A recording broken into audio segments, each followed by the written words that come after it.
Hi friends, எல்லோரும் எப்படி இருக்கீங்க? நான் வந்து இந்த வீட்டிலே இருக்கிறதால ரொம்ப போர் அடிச்சிடுச்சா, அதனால் எங்கள் அம்மா கிட்ட வந்து ஸ்நாக்ஸ் கேட்டேன். அதனால் எங்கள் அம்மா வந்து ஒரு சிம்பிளாக ஸ்நாக்ஸ் செய்ய போகிறாங்க.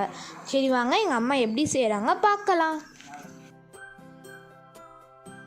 இந்த லாக்டவுனில் பசங்களுக்கு ஏதாவது ஸ்நாக்ஸ் வீட்டில் இருக்கிறத வச்சு பண்ணி கொடுக்கலான்னு நினச்சேன். அதனால் இன்றைக்கி வந்து நான் அந்த 1 கப் பொட்டுக்கடலை வச்சு ஒரு ஸ்நாக்ஸ் பண்ண போகிறேன். இன்றைக்கி வந்து நான் ப்ரோட்டீன் லட்டு பண்ண போகிறேன். அதுக்கு வந்து 1 கப் பொட்டுக்கடலை எடுத்துக்கோங்க, 1/2 கப் சர்க்கரை, அதுக்கு கூடவே ஒரு 4 ஏலக்காவும் போட்டு நல்லா பொடி பண்ணிக்கோங்க. சர்க்கரையை தனியாக பொடி பண்ணிக்கோங்க, பொட்டுக்கடலையை தனியாக பொடி பண்ணிக்கோங்க. அப்புறம் கொஞ்சம் பிஸ்தா எடுத்துருக்கேன். பிஸ்தா உங்ககிட்ட இல்லைன்னா நீங்கள் முந்திரி கூட போட்டுக்கலாம். இப்போ இதெல்லாம் நம்ம பொடி பண்ணிட்டு வந்துடலாம். பிஸ்தா பொடி பண்ண வேணாம், பொட்டுக்கடலையும் சர்க்கரையும் நம்ம பொடி பண்ணிட்டு வந்துடலாம். ஒரு பேன் எடுத்து வச்சுக்கோங்க. இந்த மாதிரி ஒரு 3 ஸ்பூன் அளவுக்கு நெய் போடுங்க. இப்போ இந்த நெய்யில் தான் நம்ம அந்த லட்டுவே நம்ம பிடிக்க போகிறோம்.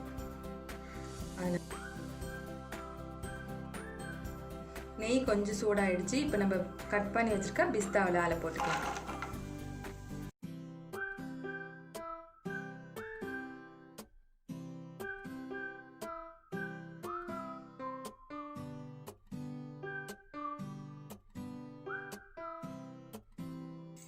இப்போ நம்ம இந்த கேஸ் ஆஃப் பண்ணிடலாம். கேஸ் ஆஃப் பண்ணிவிட்டு இந்த பொட்டுக்கடலை பொடியை அதில் கொட்டிக்கோங்க. கூடவே இந்த சுகரையும் போட்டுக்கோங்க.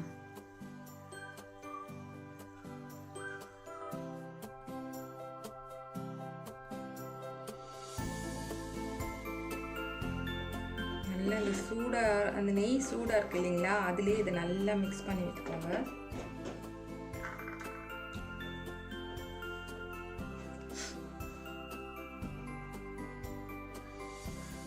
கொஞ்சம் சூடாக இருக்கும்போதே கொஞ்சம் இந்த மாதிரி லட்டு மாதிரி பிடிச்சிக்கோங்க. அப்போ தான் வந்து அது ஷேப் வந்து வரும்.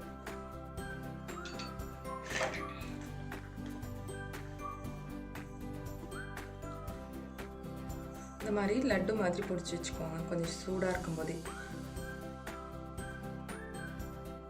கொஞ்சம் கஷ்டமாக தான் இருக்கும். கொஞ்சம் லைட்டாக கொஞ்சம் ஆறுனதுக்கப்புறம் கொஞ்சம் கொஞ்சமாக எடுத்து நம்ம லட்டு மாதிரி பிடிச்சி வச்சுக்கலாம்.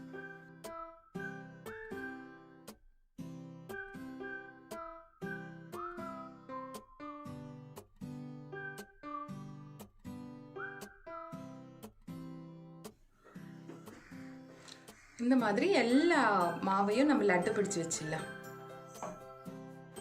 எங்கள் அம்மா வீட்டில் இருக்க திங்ஸ் வச்சு ப்ரோட்டீன் லட்டு செஞ்சாங்கங்க.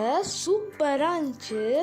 அது அப்படியே வாயில் வச்சோன்னே கரையுது. செம்மையாக இருந்துச்சுங்க. நீங்களும் இந்த ரெசிபியை கண்டிப்பாக உங்கள் வீட்டில் ட்ரை பண்ணி பாருங்கள். சூப்பராக இருக்கும். இந்த வீடியோ உங்களுக்கு ரொம்ப பிடிச்சிருந்ததுன்னா தேங்க்யூ ஃபார் வாட்சிங். Like and subscribe. Bye bye.